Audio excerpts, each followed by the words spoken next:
There appear to be two main periods of financial abuse for Edward and Lily Smith. November 21 to November 23, when they were being cared for at home by daughter Susan Smith, and November 23 to October 24, when they were being cared for in a residential home. We currently have 9 bank statements from their joint account. From this information, we estimate that from November 21 to November 23, cash withdrawals could have amounted to £80,431. That is £113 per day cash over 712 days. Additionally, we estimate that from November 23 to October 24, cash withdrawals could have amounted to £18,645. That is £55 per day cash over 337 days, whilst in the care of the state. Of course, these are just estimated figures based on 9 bank statements we have. For the total period from November 21 to October 24, there are at least another 38 bank statements. But, despite repeated requests, authorities refuse to give them to us for submission to the police. Even more bizarrely, they are also refusing to submit them to the police themselves. A proper and thorough investigation needs to be carried out by police detectives. Why do authorities appear to be standing in the way of such an investigation? Relatives have seen many of the missing bank statements, and they have confirmed, along with the bank itself, suspicious activity, with multiple withdrawals of large amounts of cash. In September 23, the bank cancelled one of the debit cards, but said they could do no more, because Susan was lasting power of attorney for property and financial affairs.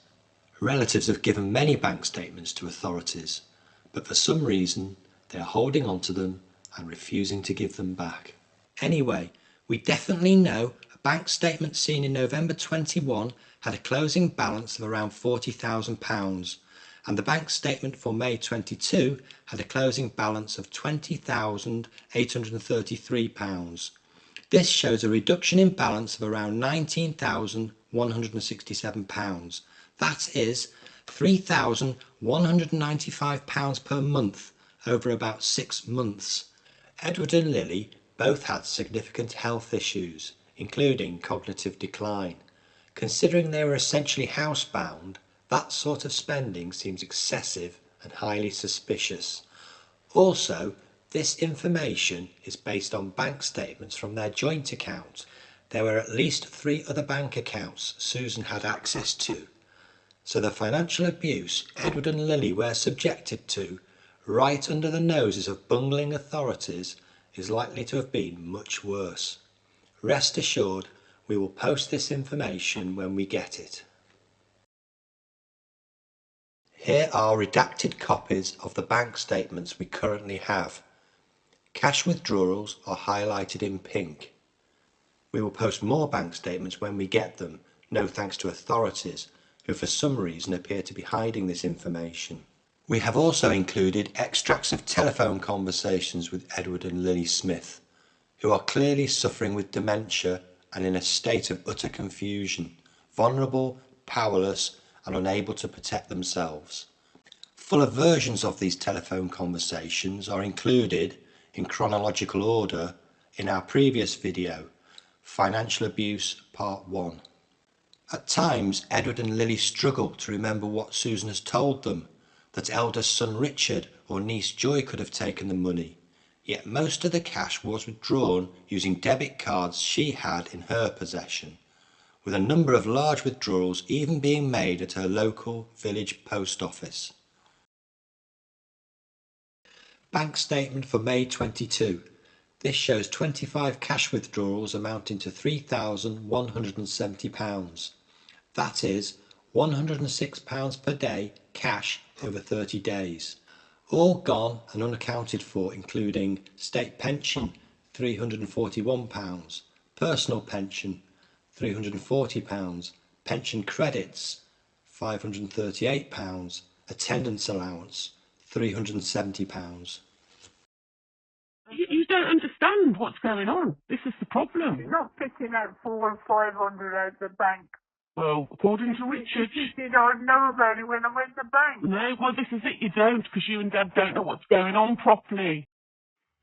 And then I've got Richard telling me stolen £30,000, and then I've got... Oh, the crap, Beverly. You can't say it. Can't. If the doing that, the bank can get in touch with me. Bank statement for January 23.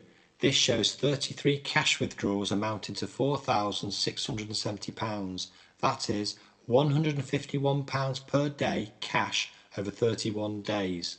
All gone and unaccounted for, including state pension £341, personal pension £340, pension credits £538, attendance allowance £370. Richard said stolen £30,000 out your bank, and said to me that Richard's stolen a lot of money out your house. That's all I'm saying, Mum. Not what I've said. If I had £1,000 taken out of my bank, the bank would tell me. No, they're all keeping their eye on things all the time. They wouldn't, because you don't know. But Richard, I do know. I've been in the bank. I've been going to the petrol stations.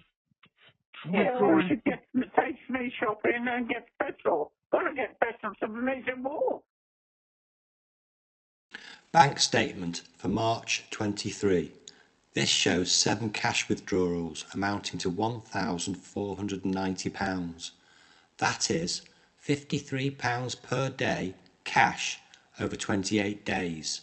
All gone and unaccounted for, including state pension £341, personal pension £340, pension credits £538, attendance allowance £370. What happened? Richard give Sharon, Richard give Joy the PIN number. Joy has not got your PIN numbers. No, I'm fed up. Bank statement for October 23. This shows 30 cash withdrawals amounting to £4,270. That is £142 per day cash over 30 days.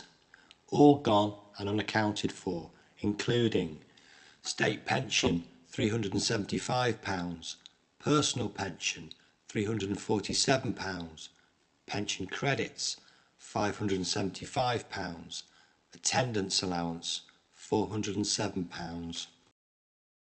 I'll find out. But it's happening, Mom. I'm trying to tell you, this is very serious. I know, I'll find out. How knows that? He's not going to tell you the truth, Mom. You're not listening to me. I know. What can I do then? How much did he take out the bank? We don't know, because we're still looking at it now. How much he took out the bank? Oh, I don't know. We don't know. We don't know. Should know, shouldn't she? Note: the bank statement for March 23 showed a reduced number of cash withdrawals, which were from Edward and Lily's joint account. But as authorities continued to turn a blind eye, Susan began making cash withdrawals from Edward's personal account.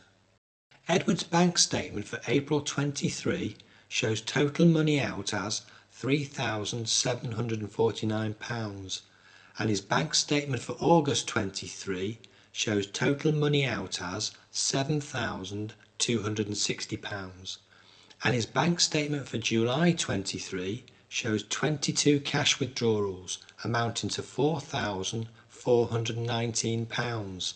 That is £158 per day cash over 28 days, all gone and unaccounted for, including state pension £963, attendance allowance £407. Said she's reported him to the police, hasn't she? Yeah, she's probably right, what he did to us. Yeah. Do you know what he done to us? I don't know, you haven't told me. Yeah, pinched all man's money out the bank. How much? Not out the bank. So, where has all of this cash gone? Susan has probably spent it all on drugs, helping to fund crime in Worcestershire. Drug dealers do not accept debit cards. She certainly does not seem to have spent it on Edward and Lily, who on 2 separate occasions were found wandering around their estate looking for food. On another occasion, they had been found at home huddled in blankets, with no heating and no food in their fridge. Little wonder that, in September 23, Edward eventually collapsed and was admitted to hospital unconscious and unresponsive. His medical records, which we now possess, clearly show he was suffering from malnutrition and dehydration, despite persistent denials from authorities who could not even be bothered to gather this information for the safeguarding inquiry. Truly shocking, especially when you consider about a month earlier, withdrawals from his bank account amounted to more than £7,000. Beverly, not Beverly, to find us It's some me, food. Dad. It's this you're talking to. What do you want? What do you need? Well, tell her we just need some food from her. Okay. Where are you? Yeah. Where's Mum? Okay. Where's Where Mum? are you? Hospital. Yeah, where's Mum? Okay. Where's Mum? Doesn't matter where Mom is. Oh, doesn't it? Okay. No. Bye. When Edward was first admitted to hospital, he was so acutely ill we could not take any photographs of him. One shocked doctor rightly asked, how did this man get into this state? This photograph was actually taken after 4 weeks of intensive care, so you can imagine what he looked like before treatment. It was touch and go for a while, but miraculously Edward managed to survive his abuse, but his organs were permanently damaged and he never made a full recovery.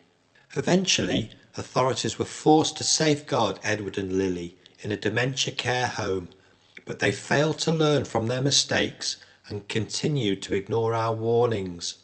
Susan must not have believed her luck, as bumbling authorities allowed her to carry on withdrawing large amounts of cash in pensions and falsely claimed benefits from her parents' joint account.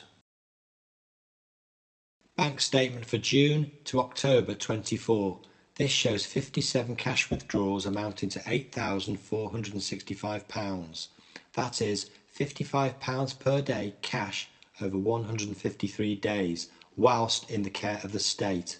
All gone and unaccounted for, including state pension £2,240, personal pension £1,765, pension credits £3,154, attendance allowance £2,171. We never spent £30. So have you got the £30,000 then? In the bank still. No, it's not, Mum. It's Yeah, but I drew some, yeah, I could still draw money out. well, you said £30,000 missing from your bank account, Mum. Oh, well, there you go then.